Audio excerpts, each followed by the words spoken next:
दोस्तों, आप सभी का स्वागत है आपके अपने YouTube चैनल मैथ मनोरंजन पर।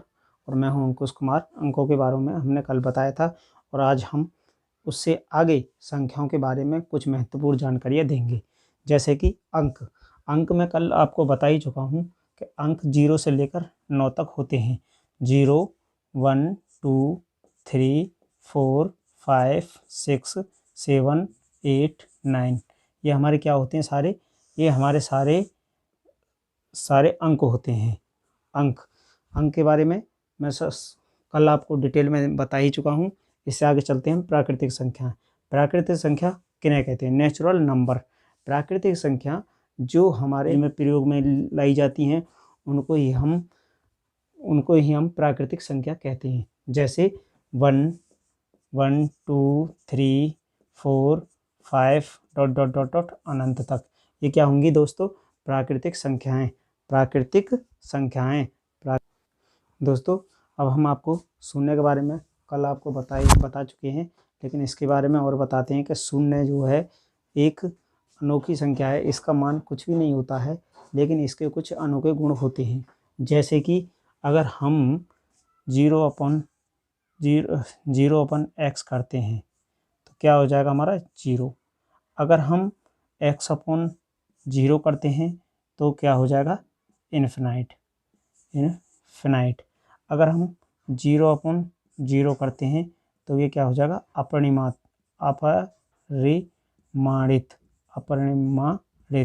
मतलब इसका कोई कुछ भी मान नहीं आएगा।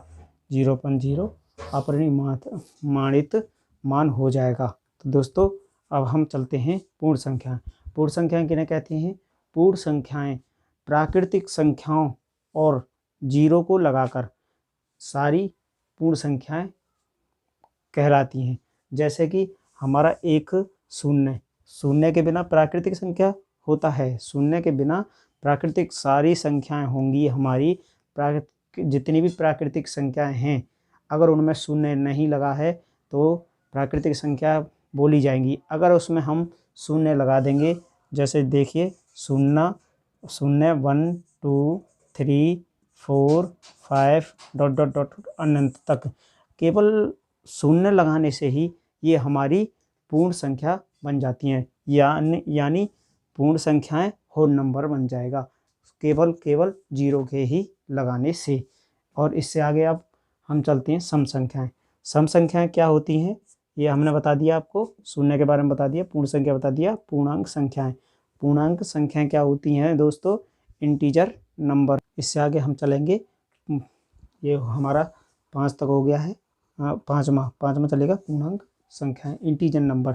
यानी कि जिसमें सारी संख्याएं धनात्मक व ऋणात्मक, सम व विषम संख्याएं और शून्य को लगाकर सबका यूज किया जाता है, उनको हम पूर्णांक संख्या कहते हैं।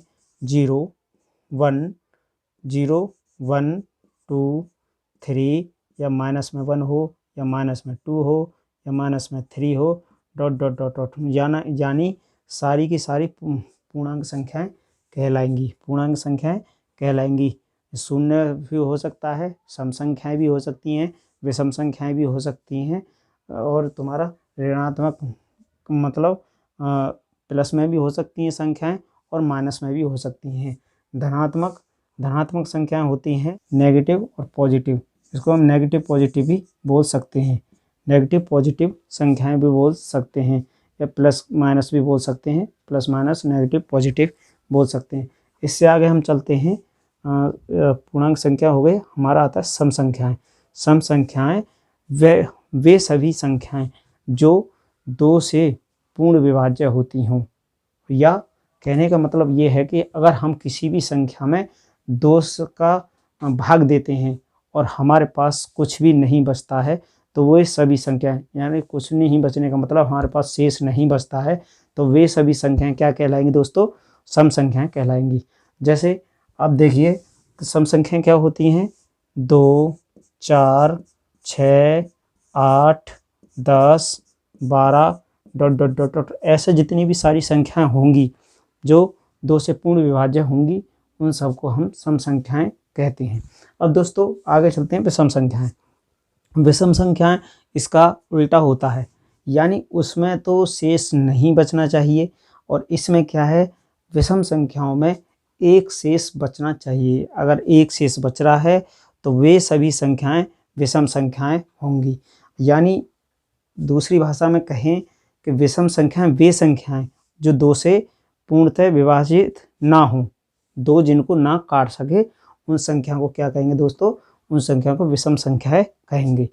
तो विषम संख्याएं कौन कौन सी होती हैं, उदाहरण के लिए जैसे कि 1, 3, 5, 7, 9, 11 ... ऐसे। ये इसमें समान डिफरेंस होगा, डिफरेंस पे दो डिफरेंस पे आगे बढ़ती चली जाएंगी।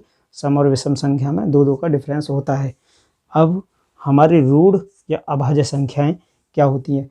मैंने कल के वीडियो में आपको बताया अभाज्य संख्याओं के बारे में कि अभाज्य संख्या क्या होती हैं। अभाज्य संख्या ऐसी संख्याएं, कैसी संख्याएं, ऐसी संख्याएं दोस्तों जिसके केवल 2 ही प्राइम फैक्टर हों।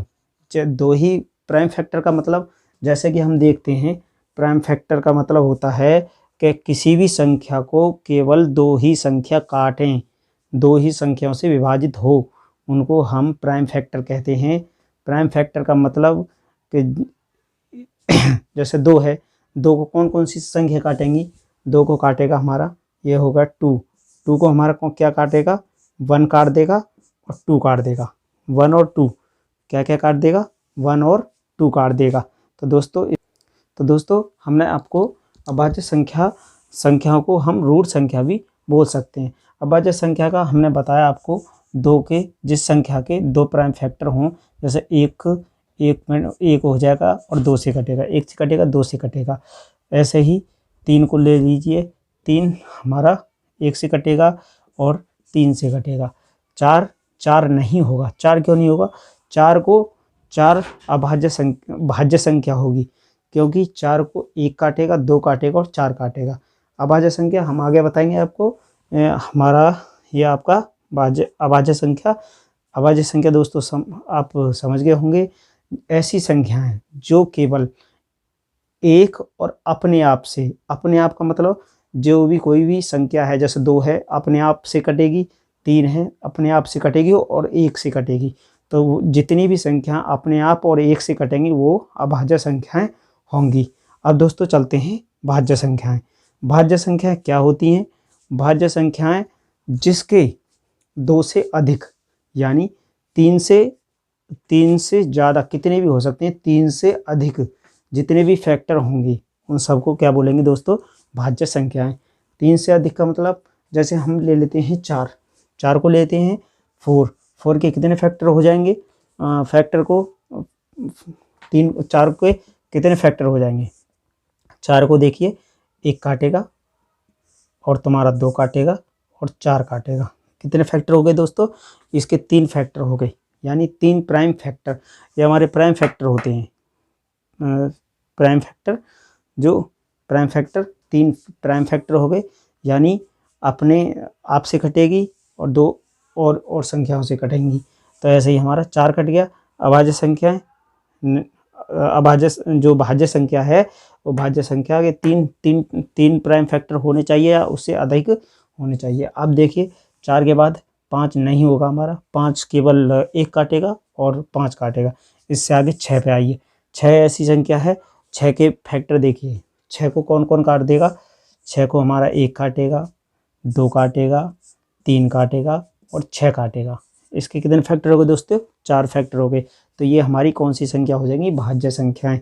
यानी सीधे शब्दों में जितनी भी संख्याएं, जिसके कोई भी संख्या होगी उसके 3 से अधिक फैक्टर होंगे वो सभी भाज्य संख्या होंगी। और जिसके केवल 2, ज़्यादा से ज़्यादा 2 फैक्टर और कम से कम और ज़्यादा से ज़्यादा 2 ही होंगे, यानी अधिक से अधिक 2 फैक्टर और कम से कम 2 फैक्टर, वो संख्याएं अभाज्य संख्या होंगी। और जिसके 3 और 3 से अधिक फैक्टर होंगे उनको भाज्य संख्या कहते हैं दोस्तों।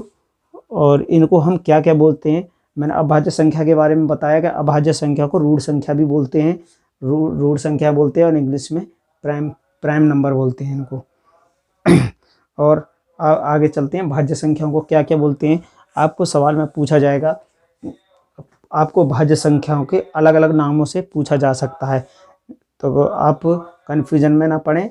इसको भाज्य भी बोल सकते हैं, यौगिक संख्याएं भी बोल सकते हैं, और संयुक्त या समष्टि संख्याएं भी बोल सकते हैं, कंपोजिट नंबर्स। इनके 4 नामों से एग्जाम में आ सकता है।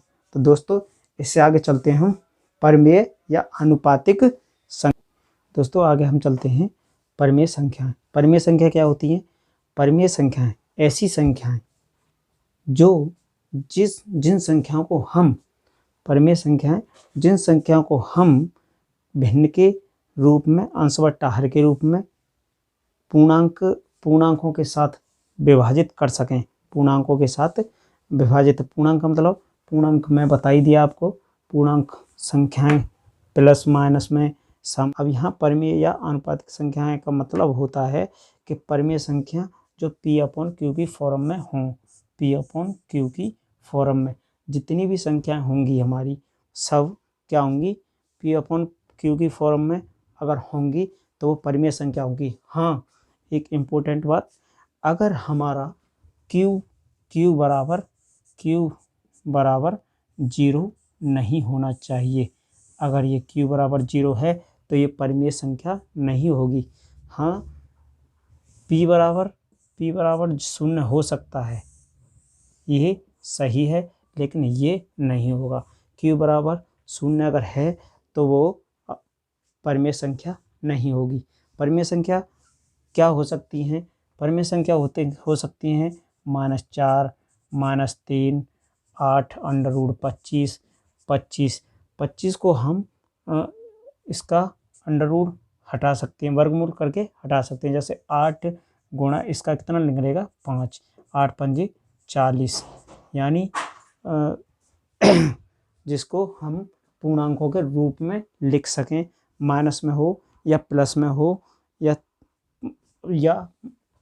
P/Q की फॉर्म में हो। जैसे 3/7, 5/7, 4/7 और कुछ भी ले सकते हैं हम, 5/6 या 2/3, ऐसे किसी भी फॉर्म में P/Q की फॉर्म में ले सकते हैं। और हमने आपको बता ही दिया कि P बराबर 0 हो सकता है, लेकिन Q बराबर 0 नहीं होना चाहिए। तो दोस्तों आज की क्लास हम यहीं तक रखते हैं।